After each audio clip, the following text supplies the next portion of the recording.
Queridos, essa manhã eu quero pedir a atenção de todos. Não é um pedido corriqueiro, né? Bem que eu sempre peço, mas sempre quando eu peço por razões muito óbvias, muito claras, né? Nós precisamos estar aqui e nos dar completamente, em todos os momentos, da adoração e, sobretudo, da ministração da palavra, porque a pregação no DEVAP não é um mero cumprimento de um ritual. Não estamos aqui pregando porque temos que pregar no sentido de fazer a máquina funcionar. Isso é bobagem, nada disso.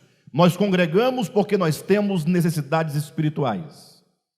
Esse ministério existe por uma causa muito nobre, muito verdadeira. Nós não somos apenas uma igreja, não somos mais uma denominação. Poderíamos não estar aqui, cada um poderia estar numa outra igreja, seria uma igreja a menos, uma despesa a menos, um problema a menos, sim ou não?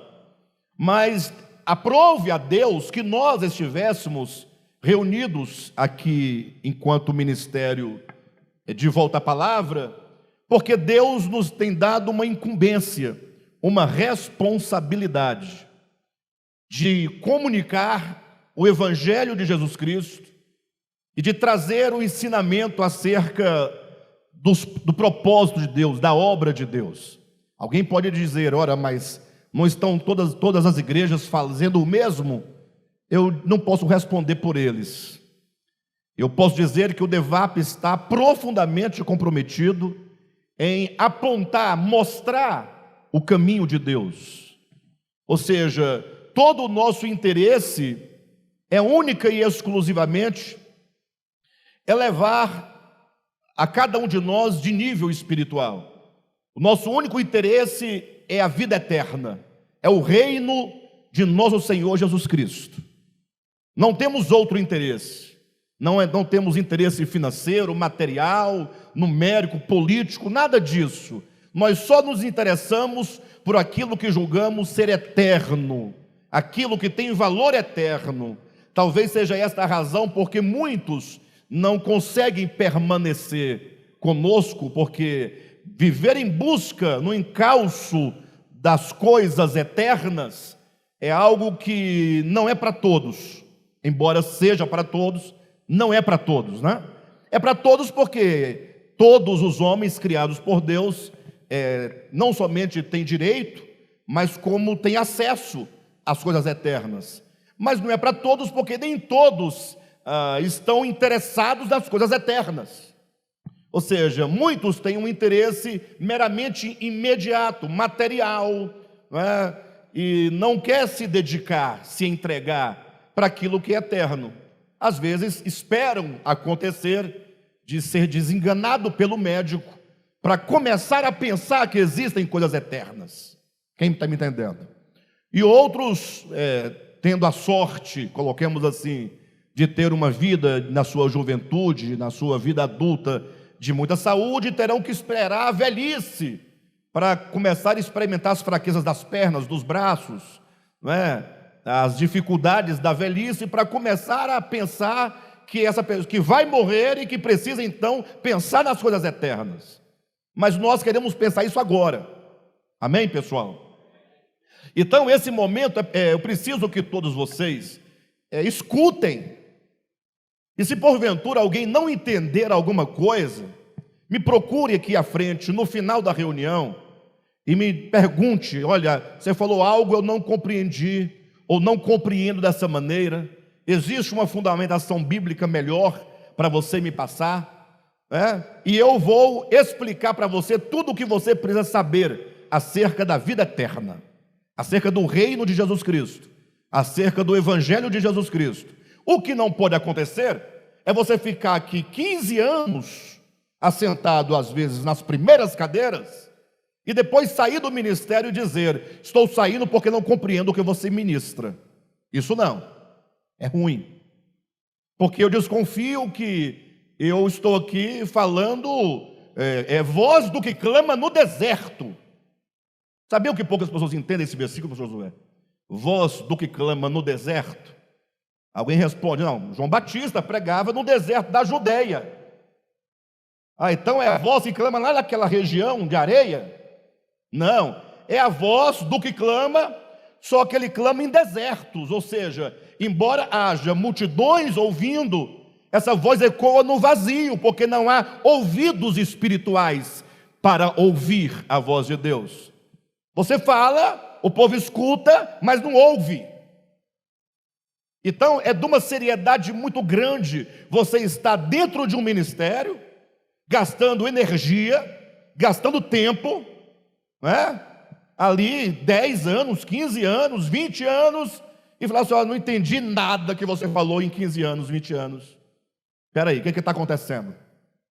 Estamos perdendo o nosso tempo? E nós não vamos mudar a palavra, aquela palavra água com açúcar, sabe? Para que todo mundo entenda e no final, entendendo, não dá em nada, porque também não disse nada. Não, precisamos buscar as coisas concernentes à salvação de Deus. Amém, queridos? Glória a Deus. Então, por favor, abra seu coração e vamos adiante.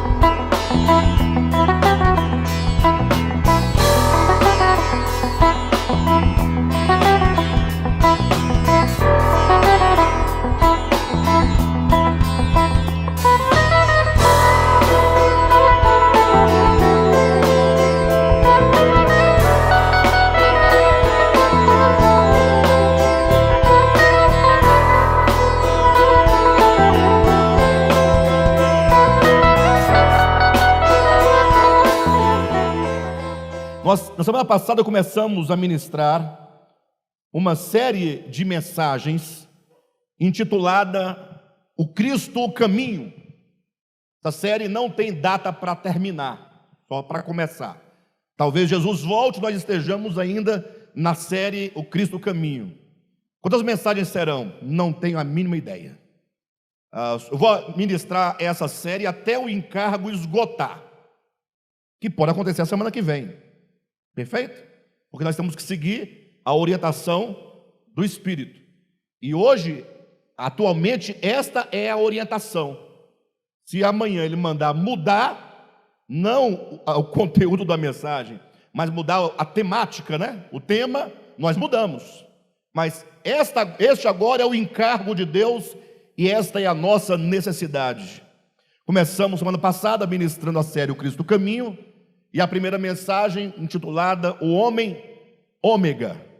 Começamos, não podemos terminar, por isso que agora esse post tem aí do lado continuação.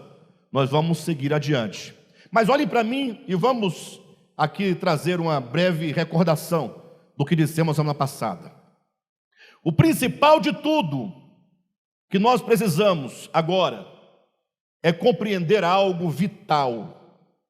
É uma visão cristológica, né? Podemos colocar uma visão cristológica, quer dizer, uma visão acerca de Cristo, é um estudo de Cristo, de uma maneira como nunca outrora este ministério colocou. Houve mudança? Não houve mudança, né? Nós simplesmente estamos colocando de um modo novo aquilo que nós sempre colocamos. Querem ver uma coisa? Vocês vão entender o que eu estou dizendo. Se eu perguntar para a igreja, estamos aqui há 23 anos, eu vou perguntar: a história de Deus com a humanidade está discorrendo, sim ou não? Qual é o ápice dessa história? Não é o momento em que todas as coisas nos céus, na terra e debaixo da terra vão convergir para Cristo? Em que Cristo será tudo em todos? Esta mensagem é uma mensagem cristocêntrica. Isso é uma cristologia. Você dizer que a história toda a história de todas as nações, de todos os impérios, de todos os homens, estão caminhando para a plenitude na pessoa de Cristo Jesus. A história é cristocêntrica. A obra de Deus é cristocêntrica. Você, enquanto um ser humano, criado por Deus, na sua própria história individual, você é cristocêntrico. Porque queira você, queira não, acredite ou não, todos irão convergir para Cristo. Todas as coisas vão convergir para Ele, as dos céus, as da terra, debaixo da terra, tudo vai convergir. Ele é o centro e o alvo de todas as coisas. Amém? Bem, agora se eu perguntar, ora, se é verdade que tudo converge nele, eu pergunto, e hoje? Você está sentado? Você levantou hoje de manhã? Seus olhos se abriram, os braços se moveram, seu coração está pulsando, o seu fígado está funcionando, os seus rins, suas veias, seu sangue está correndo. O que diz a Escritura Sagrada? Que todos nós vivemos, nos movemos e existimos em Cristo. Então o hoje também é Cristo. Diga amém. Isto é uma visão cristocêntrica, Cristo no centro. Ou seja, eu não tenho em mim mesmo nenhuma razão de ser, senão que sou para Cristo. A minha existência só ganha sentido e significado em Cristo. Fora de Cristo nada tem sentido e nada tem significado, ainda que você não creia, porque você existe nele, se move nele. Tudo o que você realiza só é possível por causa dele. Então olhem para mim, se lá no final é Cristo, se hoje é Cristo, seria diferente no princípio de todas as coisas? Cristo também é o princípio. Em Apocalipse vai dizer que Cristo é o alfa e o ômega, que ele é o princípio, que ele é o meio e que ele é o fim. Então o que nós estamos fazendo? O Cristo Caminho é o nome da série. Estamos começando mostrando esse Cristo desde o princípio. Vamos passar por hoje, pelo meio, e vamos nos encaminhar para o ômega, para o fim. Quem está entendendo? E como foi que nós então estamos agora colocando isso de maneira diferente? Por que diferente? Porque nós sempre pregamos toda a vida com acerto de que Deus criou o homem à sua imagem e semelhança. Sim ou não? Então nós partimos desse princípio. Deus criou o homem à sua imagem e semelhança. Isso é verdadeiro? Está lá em Gênesis capítulo 1. Só que o Senhor nos despertou para algo superior a isso. Não é que Cristo, não é que Deus criou o homem à sua imagem e semelhança e só isso. Não, nós entendemos que antes de qualquer coisa criada, o que estava lá? Estamos tentando revisar o que falamos semana passada. Antes de todas as coisas criadas estava lá Cristo, lógico. No princípio era o verbo, e o verbo estava com Deus, e o verbo era Deus. Isso é verdadeiro, cremos assim. Mas na semana passada nós chamamos a atenção da igreja para um detalhe. Para quando João, na sua primeira epístola, capítulo 1, fez a seguinte declaração. Olhe para mim. João falando de Cristo, João falando do verbo, ele disse: o que temos visto com os nossos próprios olhos, o que temos ouvido com os nossos próprios ouvidos, o que nós tocamos, o que as nossas mãos apalparam com respeito ao verbo, que é o Cristo da vida. O Cristo é o verbo da vida. E no versículo 2, capítulo 1 de 1 João, ele diz: e a vida se manifestou, e nós a temos visto, e dela damos testemunho. Quem se manifestou? Não gostei. Gente, está parecendo que quem se manifestou foi o Satanás. Vocês estão assim, tão presos. Quem se manifestou? Aí 3 pessoas falaram: a vida. Não é o Satanás, não, é a vida. 1 João, coloca aqui, por favor. Capítulo 1, versículo 2. Vamos lá. Está escrito aí, ó. Isso é Bíblia Sagrada. E a vida se... Então repita. E a vida se manifestou. O que se manifestou? A vida. Mas se você perguntar para esse texto, a vida se manifestou sim, e ele diz, e nós a temos visto. Nós temos visto o quê? O que os apóstolos viram? E dela quem? Damos testemunho. Dão testemunho de quem? Mateus, Marcos, Lucas e João deram testemunho de quê? Da vida.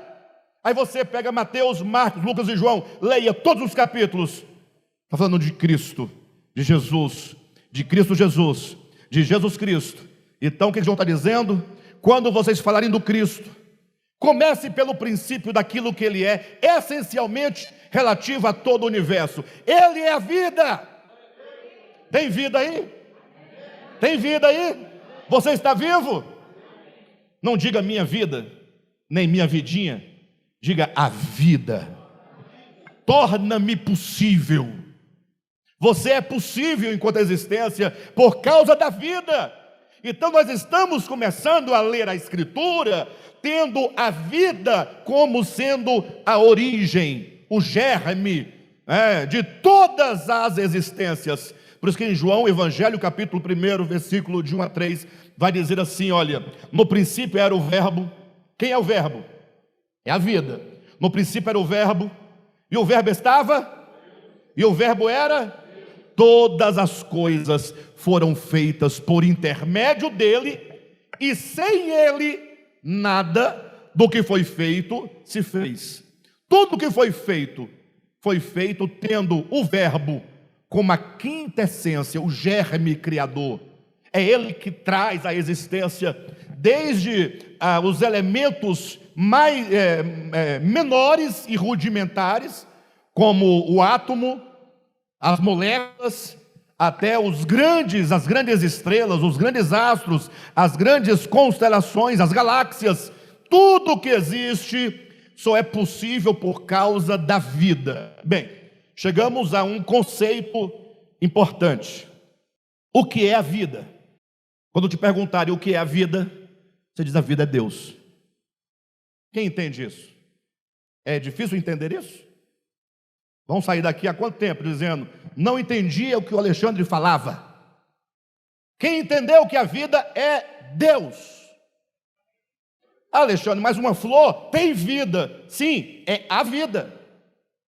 Não existem vidas no universo, existem existências. E todas as existências só são possíveis por causa da vida. A vida é que gera e produz a formiga, o cachorro, o gato, o macaco, a vaca, o cavalo. Você é a vida. Que maravilha! Quem está entendendo que a vida é só uma, e que a vida é Deus, e que se você tem vida, você tem Deus. Deus é a vida. Jesus não declarou: eu sou o caminho, eu sou a verdade, eu sou o quê? A vida. Onde está a dificuldade de entender que Jesus, o Cristo, é a vida? Em outro lugar estava Lázaro morto. Estava sem vida ou com vida? Estava morto, estava sem vida. Aí Jesus fala: eu sou a ressurreição e a vida. Quem crer em mim, ainda que esteja morto, viverá. Viver, se levantar, andar, falar, conversar, trabalhar, por meio da vida, que é Cristo. Então, esse é o primeiro ponto. Se isso está claro para vocês, qual é a leitura que nós vamos fazer a partir de então? Se é a vida do princípio, que é o Cristo. Se é a vida hoje, que é o Cristo. Se é a vida depois, que é o Cristo, tudo é Cristo. Vamos construir uma cristologia. Vamos construir um estudo acerca do Cristo, sendo que todas as coisas em si mesmas são insignificantes e só ganham significado nele. Amém? Então, o alvo não é o homem, o centro não é o homem. Quem é o alvo? É Cristo. Quem é o centro? Quem é a origem? Ele é o Cristo primordial. Sem Cristo, acabou tudo. Mas queremos falar do Cristo na perspectiva da vida, enquanto vida. De modo que nós falamos semana passada, Gênesis capítulo 1, quando é dito que Deus disse, haja, e foi havendo. É o relato da criação em Gênesis capítulo 1. Lembram disso? Daí vamos pensar. Quando então você começa a ler Gênesis e começa ali, houve separação entre luz e trevas, primeiro dia. Houve separação entre águas de cima e águas de baixo, no segundo dia. Houve então separação da porção seca, que estava toda submersa em água, ela apareceu, e aí ficaram reclusas as águas de um lado, a porção seca do outro, fez separação entre a porção seca e a água. E aí ainda no terceiro dia é dito que começou agora a manifestação da vida. Ei, a vida começa a se manifestar. E qual é a primeira manifestação da vida? Lógico, o texto de Gênesis é um texto rudimentar, não é um texto histórico, nem de geologia, tá? É só a ideia que está ali. A vida começa a se manifestar enquanto as relvas. A relva, no relato de Gênesis capítulo 1, é a primeira criatura viva que surge na terra.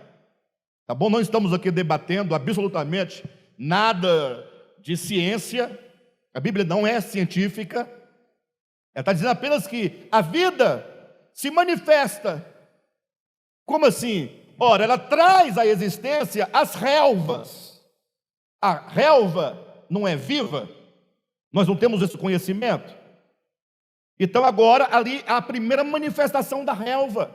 Quando você olha a relva, ali é a vida manifestada na aparência dessa criatura chamada relva. Quem está entendendo? A partir de hoje olhe para a relva e fala, como a vida é maravilhosa, como Cristo é maravilhoso. Essa relva é a vida que trouxe ela à existência, e a vida se manifesta. Mas você fala, poxa, mas isso é a vida? É a vida, só que é uma manifestação ainda muito pequena. Vocês concordam? Ei, sim ou não? Aí o texto de Gênesis vai dizendo que em seguida vieram as ervas que dão semente. Você consegue perceber que agora a vida ganha uma expressão maior do que a relva? Porque erva com semente, né, no âmbito dessa escala da vida, não é superior? Quem está entendendo? Vocês duvidam, vocês olham para uma erva com semente, vocês não sabem que ali está a vida se manifestando numa criação? A criação é a vida? A criação é a vida? A criação, a criatura, é a vida? Não, ela é uma existência que a vida trouxe, e a vida está ali sustentando aquela existência. Sim ou não? Mas houve ou não houve um avanço da relva para a erva com semente? Aí em seguida diz Gênesis, as árvores frutíferas. Puxa, agora tem árvore, tem tronco, raízes, galhos, folhas, flores, frutos. É a vida se manifestando com mais excelência. A árvore é uma manifestação da vida superior às ervas com semente e superior à relva. Quem está entendendo? Vocês percebem que o que Gênesis está mostrando é a vida se manifestando cada vez em maior grau, em maior potência. É a vida não está passando por nenhum processo. É a vida que está se manifestando desde um modo bem rudimentar, e ele vai aumentando. E aí o texto de Gênesis vai seguindo, dizendo que depois das árvores frutíferas, aí o Senhor então povoou as águas com peixes. Puxa, agora os peixes são mais expressivos, a vida se expressa em maior potencialidade nos peixes que nas árvores frutíferas, ou não? Hein? Alguém duvida? E depois dos peixes vieram as aves. As aves agora são mais espertas, né? O peixe, como nós falamos semana passada, o que ele faz? Nada, não é? E agora as aves? Não, as aves tem até algumas que falam algumas palavras, cantam o hino do Corinthians, né? Coitado das aves. O povo coloca papagaio para cantar o hino do Corinthians. Misericórdia. Depois Deus pesa a mão, não sabe por quê, né? Podia colocar pelo menos para cantar o hino do Botafogo e do Palmeiras, né? Porque estão lá no topo. Tá bom, brincadeira à parte. O fato é que as aves são uma manifestação de vida superior, sim ou não? Como é que nós estamos lendo Gênesis? Capítulo 1. A manifestação da vida em degraus, num sentido ascendente, cada vez mais a vida se expressando de maneira maior, se dando a conhecer melhor. Essa é a leitura que estamos fazendo de Gênesis. É isso que é o novo que eu disse para vocês. Porque depois das aves, é dito então que Deus vai criar, enfim, os animais selváticos. Puxa, que em relação às aves, né, é superior, sim ou não? Mas no 6º dia, Deus cria os animais domésticos. Esses são sensacionais. Ah, gente, quem tem um cachorrinho em casa sabe como as criaturas são inteligentes. Extremamente. Ele só não fala, mas entende tudo. Pede comida, pede água, pede para fazer necessidade lá fora. Fica escutando a conversa dos adultos, das pessoas. Ele sabe exatamente quando você vai sair. Conversando. Um dia nós estávamos programando uma viagem, né? 8 dias antes, falando da viagem, ela já olhava para nós desconfiada, a Gaia já olhava. 8 dias antes. E ela foi ficando cada vez mais preocupada, foi ficando doente, porque todo mundo ia viajar. Pois, dito e feito, nós viajamos, ela, tadinha, quase foi conhecer, para nós é Jesus, né? Não sei como é que eles chamam o Cristo. Vocês acham que os animais não têm noção das coisas? Quem não tem é o homem que é ignorante, mas os animais conhecem o Criador. Enfim, vieram os animais domésticos. Vocês concordam que a vida está se manifestando num ritmo e num sentido crescente? Quando você chega e vê a vida dos animais domésticos, fala assim: puxa, a vida para mim agora é muito mais significativa, ela ganha mais significado. Ela se expressa melhor. A grande razão universal, que é o Logos, se manifesta. A inteligência divina já se manifesta de maneira que na relva não se podia ver. Aí Gênesis encerra dizendo que então agora, tendo criado até os animais domésticos, Deus cria o homem. Façamos o homem à nossa imagem, conforme a nossa semelhança. E quando você olha para o homem, a complexidade que é o homem inteligente, conforme nós o conhecemos hoje, e olha que estamos muito aquém do que havemos de ser, muito aquém, mas o homem não é a manifestação maior de vida? Então qual a leitura que estamos fazendo do Gênesis? Estamos lendo Gênesis primeiro na perspectiva da vida, que é Deus, que é a origem e causa de tudo, e dessa vida se manifestando em graus cada vez maiores, e portanto quando nasce ou surge na criação o homem, criado à imagem e semelhança de Deus, ali é a vida na sua glória, é a vida na sua glorificação. A vida é glorificada na existência humana. O ápice de Gênesis, qual que é? Viu Deus que tudo era muito bom. Ele não podia chegar até o sabate, né, estabelecer o descanso, antes da vida chegar nessa glória maior. O homem não é a glória maior. Ele é a existência, dentre todas as existências, o homem é a existência na qual a vida ganha maior expressão, relativamente ao restante da criação. Quem está entendendo?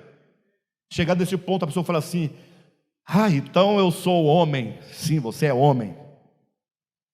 Coroa da criação. A glória da criação. A vida é essa coroa em você. A vida é essa glória em você. Não é você. Você é o receptáculo, é o recipiente, é a coisa na qual a vida se manifesta. Então, se você olhar para o seu lado, você vai ver um ser humano bonito, inteligente. Sim ou não? Está com medo de olhar e ver outra coisa? Pode olhar. Homem criado à imagem e semelhança de Deus.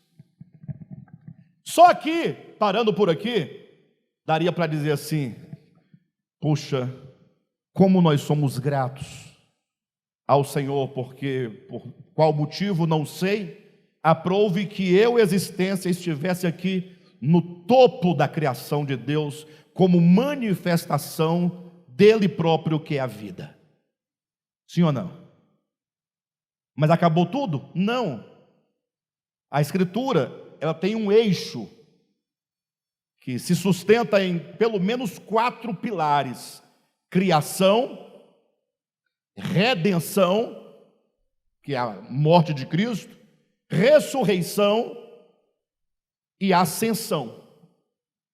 Esses 4 pilares poderíamos dizer que são o eixo. Alguém pode dizer, mas onde fica novos céus e nova terra, né? Que é tão importante.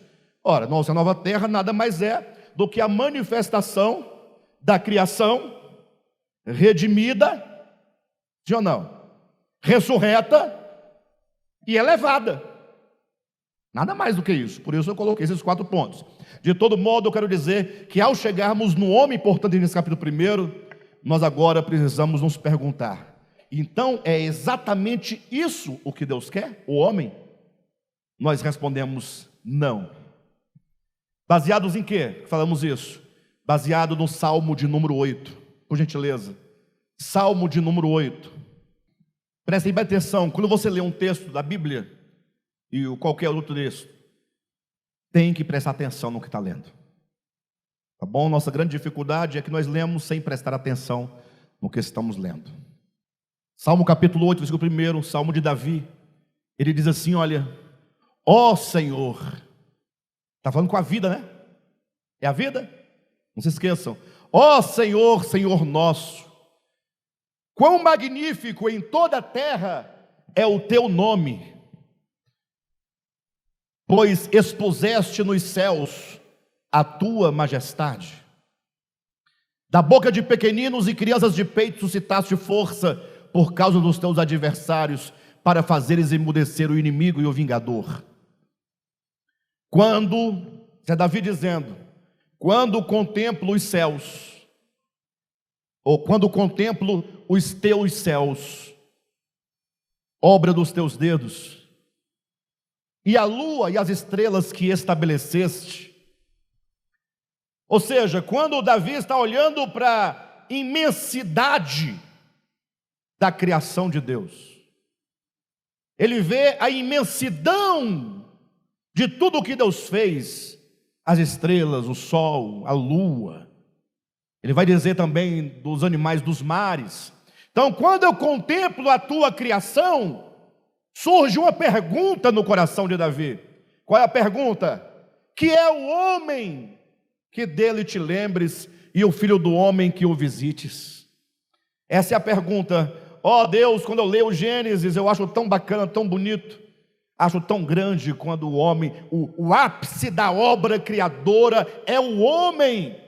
E o pior, Deus colocou o homem como aquele que deveria governar sobre toda a terra, dominar sobre todas as coisas. E Davi diz, quando eu olho, que eu vejo a vastidão da criação, eu me pergunto, o que é o homem? Davi teve uma desconfiança, e o que falta para muitos de nós é desconfiança. Você ouve tudo, lê tudo e não desconfia de nada. Davi estava lá, vamos colocar, ainda que fosse na tradição oral, com a ideia da criação de Gênesis capítulo 1. E aí ele está aqui agora com o texto, falando o texto de Gênesis capítulo 1, que Deus criou assim, assim, assim, até que criou o homem, e o homem é a maior expressão da vida. A vida se manifesta no homem, na sua maior glória. E Davi olha para os céus, para a lua, estrela, para a terra, para os animais, para os mares, e fala assim: puxa, mas o homem é nada diante dessa grandeza. Davi desconfiou que o homem não era lá essas coisas que nós estamos até agora dizendo. E ele diz: quando eu contemplo as obras das tuas mãos, que é o homem que dele te lembres, e o filho do homem que o visites. Segue adiante. Fizeste-o, Deus fez o homem, no entanto, por um pouco menor do que Deus, e de glória e de honra o coroaste. Deus fez o homem um pouco menor do que Deus. É a sua imagem e semelhança, não é Deus, mas é a imagem de Deus, é a semelhança de Deus. Tem a Deus enquanto vida e manifestação de consciência superior a qualquer outro ser dessa nossa criação. Então fizeste-o, no entanto, por um pouco menor do que Deus, e de glória e de honra o coroaste. Deste-lhe domínio sobre as obras da tua mão, e sob seus pés tudo lhe puseste. Ovelhas e bois, todos, e também os animais do campo, as aves do céu, os peixes do mar, e tudo que percorre as sendas dos mares, tudo. Porém, tem um detalhe. Ei, que é o homem? O que vocês acham? Que é o homem diante dessa criação tão vasta? Ou seja, Davi, ele teve uma desconfiança. Qual desconfiança? A obra de Deus, em Gênesis 1, que é a manifestação gradual e ascendente da vida, não pode se encerrar no homem, Adão. Não dá. Porque esse homem ainda é pequeno. Mas quando Deus fez o homem, ali era o homem era a vida na sua maior potência, mas ainda assim é pequeno. Temos que perseguir e continuar em busca do homem excelente, do homem ômega, do homem último. Ou seja, a vida no homem ganhou grande expressão, mas a vida quer ganhar ainda maior expressão do que este homem que sou eu, do que este homem que é você. Por isso chegamos agora no livro de Hebreus capítulo 2. Hebreus capítulo 2, versículo 5.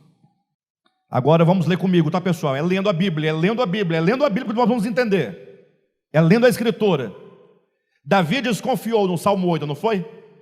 Que é o homem para que dele te lembres, e o filho do homem, quem é o filho do homem para que o visites?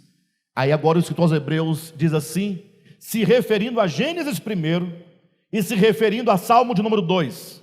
Me acompanhe. Pois não foi a anjos que sujeitou o mundo que há de vir. Olha para mim, pessoal.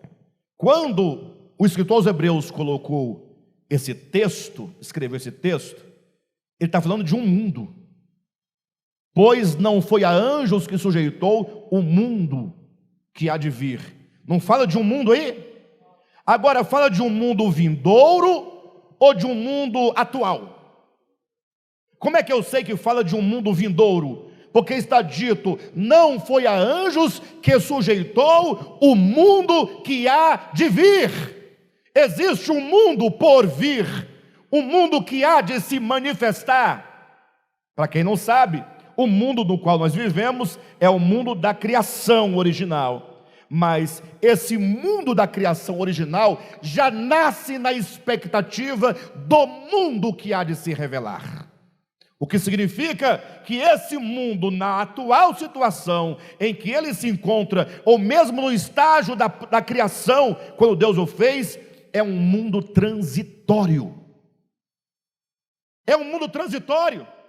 Porque se tem a expectativa de um mundo vindouro, então esse tem que passar. Sim ou não? Ou seja, a obra de Deus não acaba quando Deus conclui os atos da criação. A obra de Deus segue além da criação. Não foi a anjos que sujeitou o mundo que há de vir, sobre o qual estamos falando. Ou seja, o escritor aos Hebreus estava falando de um mundo que há de vir. E não foi a anjos que Deus sujeitou esse mundo vindouro. Esse mundo vindouro estará sujeito a alguém. Não foi a anjos. Vamos seguir adiante.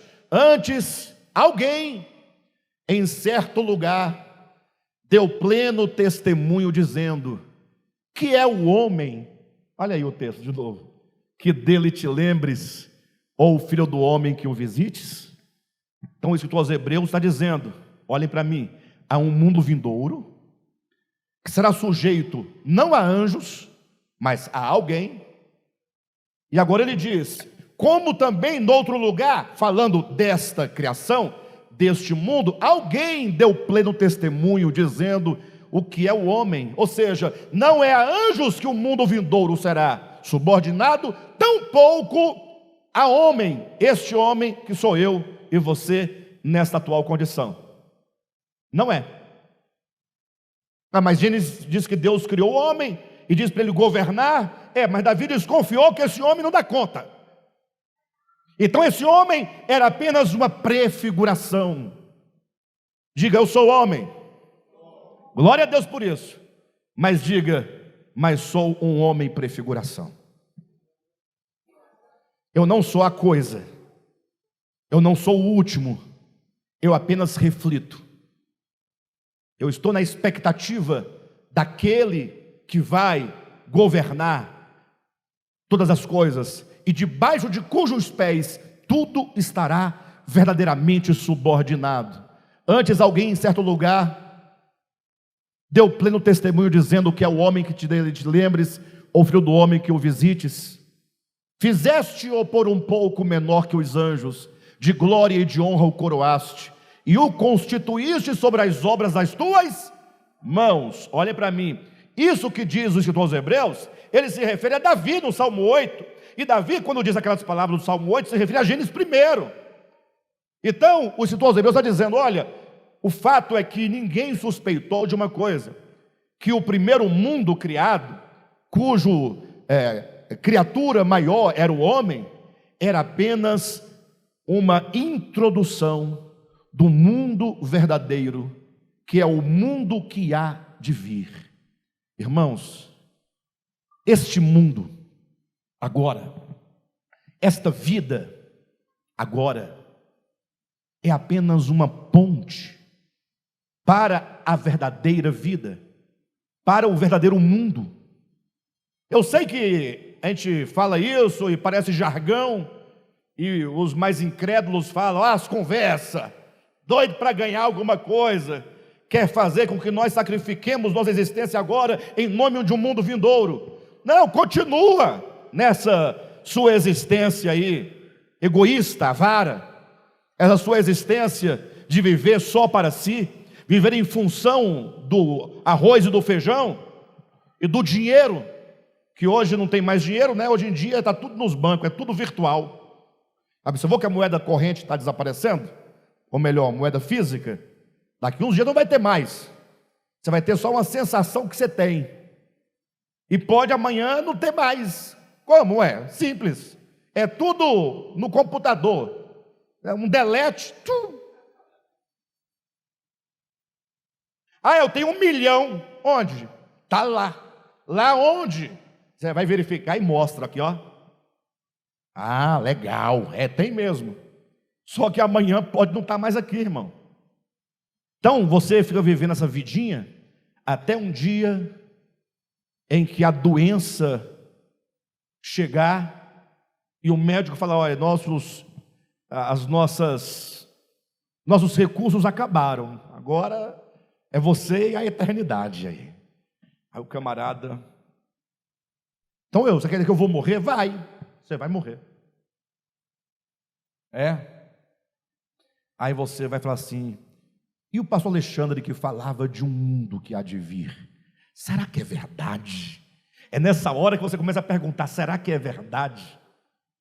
Ou seja, na hora da transição, quando você começa a ver, como diz Antônio Vieira, a porta de vidro pela qual você sai deste mundo e a porta de diamante pela qual você entra para o mundo de lá, quando você começar a enxergar os portais, digamos assim, estamos falando metaforicamente, você vai começar a pensar, será que existe mesmo um mundo que há de vir?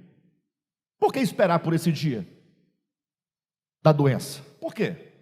Por que não considerar agora a fragilidade humana? Por que não entender que você não é nada? Você é como uma erva. Você se julga muita coisa, você faz, você tem inteligência, você acontece e tal. Mas para quê? Não entender que amanhã todos nós teremos passado desta existência e deste mundo e podemos então nos surpreender com o mundo que há de vir. Sim ou não? Então olhe para cá.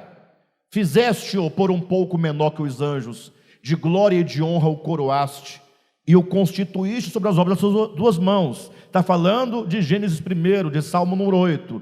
Segue adiante. Todas as coisas sujeitaste debaixo dos seus pés. Ora, desde que lhe sujeitou todas as coisas, nada deixou fora do seu domínio. Sim ou não? Não está tudo debaixo das mãos do homem? Deus não criou tudo e disse, tenha ele domínio sobre todas as coisas? Ele está só repetindo Gênesis. Aí ele diz, agora porém, diga, agora porém, pessoal, olhe para mim, em nome de Jesus. O que o escritor de Hebreus está dizendo? Deus criou o homem, Davi, em certo lugar, desconfiou, dizendo que é o homem, porque o texto de Gênesis capítulo 1 diz que Deus criou todas as coisas, e então criou o homem, e disse para o homem, governa sobre todas as coisas, sobre os peixes do mar, as aves dos céus, os animais do campo, os animais selvagens, ou seja, você é o rei. Davi olhou e falou, rapaz, será que é mesmo? Não sei, não dá, não consigo ver esse homem desse tamanho não. Aí o escritor de Hebreus repete tudo isso e diz, agora porém, olha esse porém aí, irmãos, agora porém, ainda não vemos todas as coisas a ele sujeitas. O escritor dos Hebreus falou assim, Davi tem razão, Gênesis diz que Deus criou e colocou o homem para dominar, mas nós não vemos isso acontecer. Nós não vemos um homem triunfante, dominante. Nós vemos um homem escravo, escravo do pecado, escravo dos desejos, escravo da violência, escravo do mal, que está destruindo o que Deus criou. Agora, porém, nós não vemos ainda todas as coisas a ele sujeitas. Passa adiante. Vemos, todavia, se nós não vemos o homem governando, o que nós vemos? Vemos, todavia, aquele, diga aquele, vemos, todavia, aquele que por um pouco, tendo sido feito menor que os anjos, Jesus, por causa dos sofrimentos da morte, foi coroado de glória e de honra, para que pela graça de Deus provasse a morte por todo homem. O que nós entendemos desse texto? Olha o ensinamento. Davi disse que o homem criado não dava, embora Gênesis dissesse. E aí vem a revelação em Hebreus. De fato, lá diz que Deus colocou tudo debaixo dos pés do homem, mas nós não vemos isso acontecer agora. E o que vemos então? Ele diz, vemos Jesus. Ou seja, vemos Jesus. Vocês sabem que a palavra Jesus não é o nome de Deus, né? Acredito que vocês devem saber disso. O nome Jesus é o nome do homem nascido de Maria. Então, Maria deu à luz a um homem. Maria deu à luz a uma criatura, um homem, que foi gerado no seu ventre. E que Paulo vai dizer em 1 Coríntios capítulo 15, que este homem é o último Adão, e portanto é dessa linhagem de homens comuns, de homem adâmico. E agora esse homem Jesus, ele é totalmente vitalizado pelo Cristo que é a vida, que se faz carne em Jesus. Então o escritor aos Hebreus diz: nós não vemos o homem Adão governando. O que nós vemos? Nós vemos Jesus. Ou seja, Jesus é o homem que vai dar pleno significado à humanidade. Ou seja, o homem criado originalmente, inicialmente em Adão, ele não é ainda o homem excelente. Por quê? Olha para a história desse homem. É um homem que não deu conta, usando aqui a figura metafórica de Gênesis, ele não deu conta, né, de vencer a cobiça por uma maçã. Metaforicamente falando, uma fruta, um fruto. Estamos usando a metáfora de Moisés, ok, pessoal? Ou seja, é um homem frágil. Até então, que num dado momento, vindo à plenitude do tempo, Deus envia o seu Filho, o Cristo de Deus, nascido de mulher, nascido sob a lei, e é este homem Jesus que vai dar pleno significado à vida humana. Ou seja, esse Jesus que é o Cristo de Deus feito carne, encarnado, ele será constituído o Senhor da criação, o cabeça da criação. É ele que vai governar todas as coisas, vai reger todas as coisas, e tudo estará debaixo do seu domínio, tudo estará debaixo do seu governo. É esse Jesus. Então, quando nasce Jesus, ali começa mais uma etapa da obra de Deus. É em Jesus que a vida vai ganhar maior, vai ganhar dimensão. É em Jesus que a vida vai frutificar e se elevar acima de toda a humanidade comum. Quem está entendendo, pessoal? Lembra que da relva para a erva com semente a vida ganhou mais expressão? Sim ou não? E passo a passo, depois dos animais domésticos veio o homem, e a vida do homem ganhou maior dimensão, maior expressão. E quando o homem pensa, pronto, a vida chegou na sua maior expressão, falou: não, ainda vem o Cristo de Deus em Jesus, feito homem. É nesse momento que a vida ganhará a sua expressão absoluta. Quando você olhar para Jesus, a partir de hoje, saiba, ali está a manifestação plena da vida. É em Jesus que a vida, de fato, vai ganhar toda a sua extensão. Por esse motivo, é que nós vamos encontrar, pelo menos, alguns textos, vou colocar 2 textos mais importantes aqui, acerca de Jesus. O primeiro está em Mateus capítulo 5, versículo 17, quando acerca de Jesus Cristo é dito o seguinte, presta atenção, ou Jesus Cristo diz, né? Não penseis que eu vim abolir ou abrogar a lei e os profetas. Eu não vim abrogar, eu vim cumprir. Queridos, um texto tão pequenininho, tão simples, mas que tem gerado tanto problema de compreensão, vocês não têm ideia. De um lado tem quem diga assim: olha, Jesus falou, eu não vim revogar a lei ou os profetas. Não vim para revogar, vim para cumprir, com o sentido de obedecer. Alguns pensam assim: Jesus veio obedecer a lei. E portanto, se ele veio obedecer, ele obedeceu. É verdade que ele obedeceu, mas e aí? Aí outro fala: não, vamos entender melhor o texto. Eles dizem: não penseis que eu vim revogar a lei ou os profetas, não vim para revogar, mas vim para cumprir, no sentido de obedecer no seu lugar. Ou seja, ele obedeceu, está tudo resolvido para você. Ele obedeceu por você. Então, assim, está feito.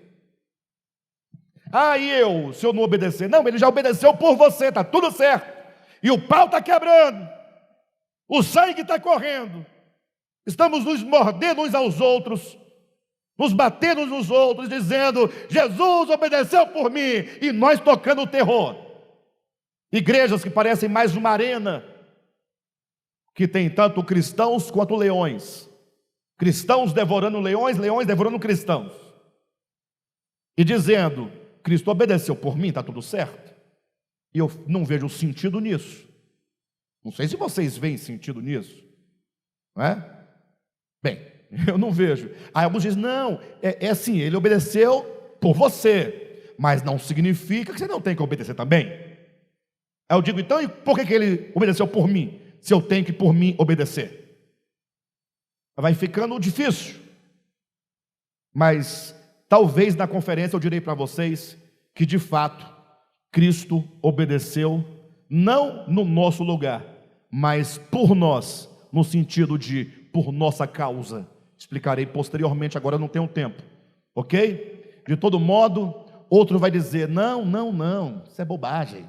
Aí está dizendo sim, olha, que Cristo não veio revogar a lei e os profetas, ele veio cumprir. Como se diz, ele veio trazer o pleno cumprimento de tudo que a lei e os profetas disseram acerca dele. Então o profeta disse que ele nasceria numa manjedoura, ele nasceu numa manjedoura, feito. Disse que nenhum de seus ossos seria quebrado, não foi quebrado. Cumpriu tudo, tudo foi realizado. Essa é a dimensão mais alta que já se pôde chegar nesse sentido, desse texto. Que ele veio não desfazer o Antigo Testamento, mas veio realizar o que estava escrito acerca dele. Mas ainda assim é pouco. É pouco. Jesus olhando: o que está escrito lá? Tá, então faz direitinho aqui. Isso. Pronto, está feito. E agora, o que diz lá? Ah, tá. Então agora tem que ser assim, porque senão não bate com lá. Mais uma coisa feita. É pouco para a história de Deus.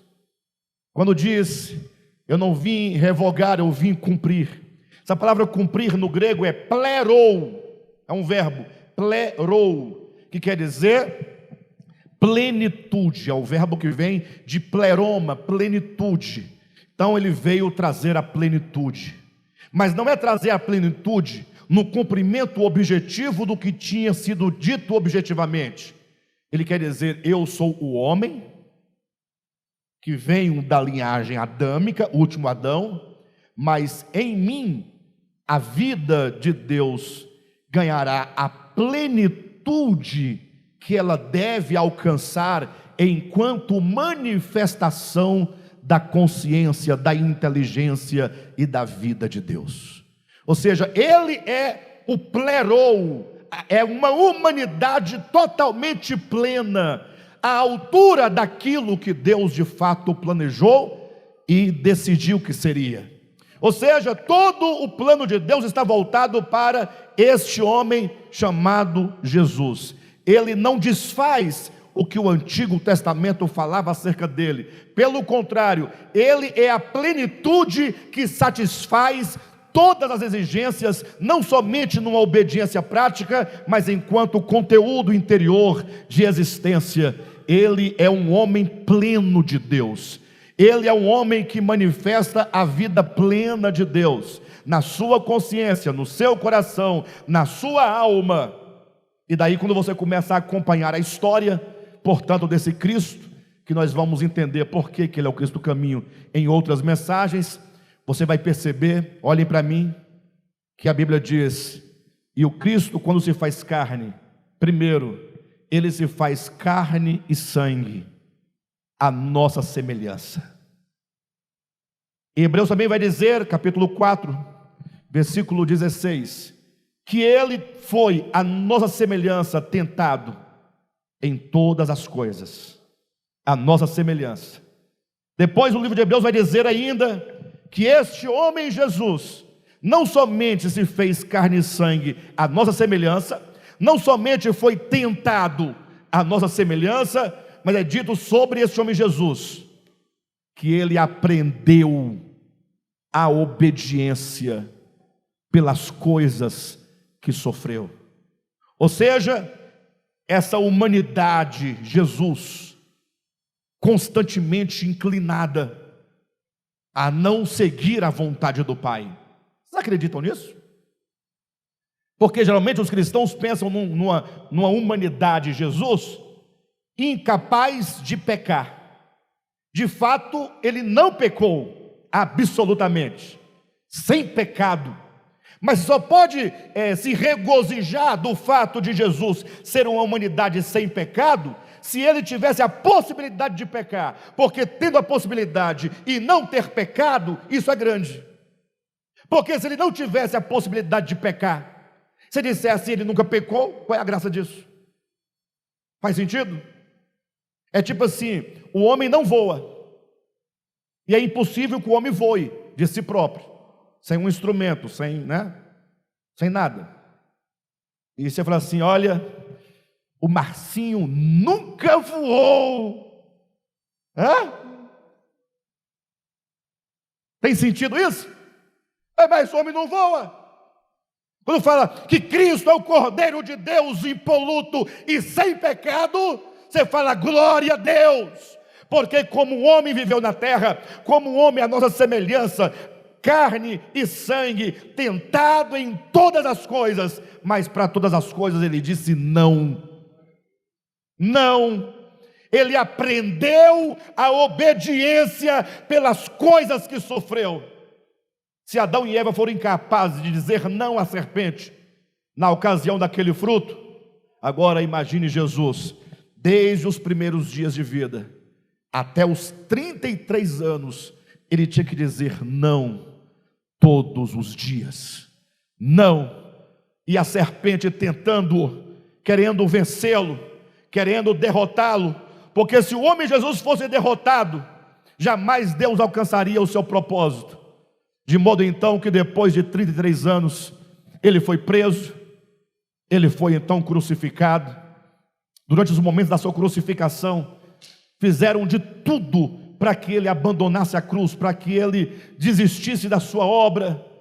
Mas depois de ele ter vencido tudo, ele declarou dizendo: Pai, está tudo consumado. Outra expressão que muitos não podem entender.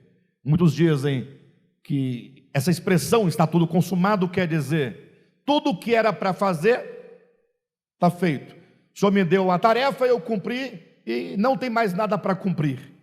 Mas a palavra, o termo, a expressão, está tudo consumado, tetelestai, quer dizer exatamente que naquele momento da cruz, depois de o homem Jesus ter vivido tudo o que tinha para viver e vencido tudo o que tinha para vencer, agora aquela humanidade chegou na sua potência maior, de amor ao Pai, de obediência ao Pai, um coração totalmente ganho, totalmente dominado, é um homem totalmente controlado, é um homem absoluto, porque antes desse momento, não se poderia dizer que ele chegou na plenitude, porque ele tinha que passar por todas as tentações e todas as provações, para que ele pudesse chegar e falar: Pai, está consumado, tetelestai, aqui está o homem. Eis aqui o homem, na manifestação, ou enquanto manifestação maior da vida.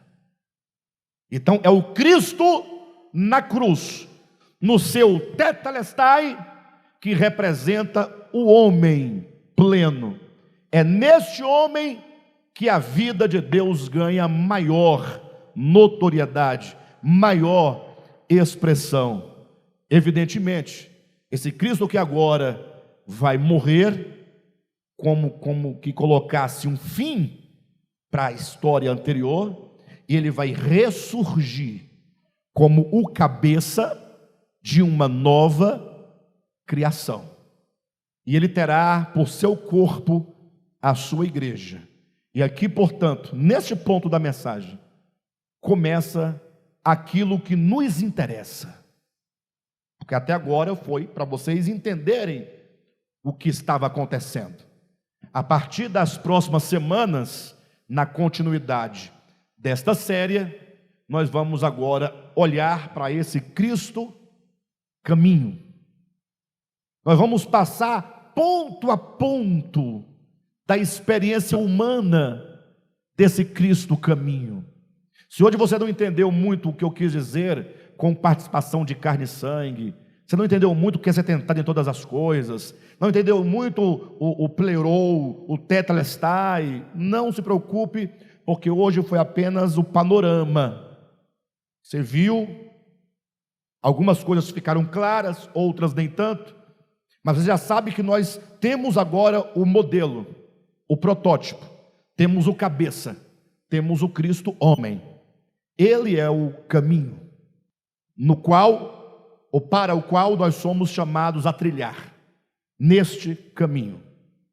Quem quer trilhar o caminho deste homem? Mas para você trilhar o caminho deste homem, que é o homem ômega, é o homem final, é o homem pleno, você terá que conhecê-lo. Se você não conhecê-lo, como você vai trilhar este caminho que é Cristo? Nas próximas mensagens, seguindo na série, nós vamos apresentar este homem modelo, este homem caminho em todos os seus processos. Nós somos então convidados a nos unir a Ele e constituirmos com Ele um só corpo. Amém? Salvação pura, queridos. Fiquem tranquilos.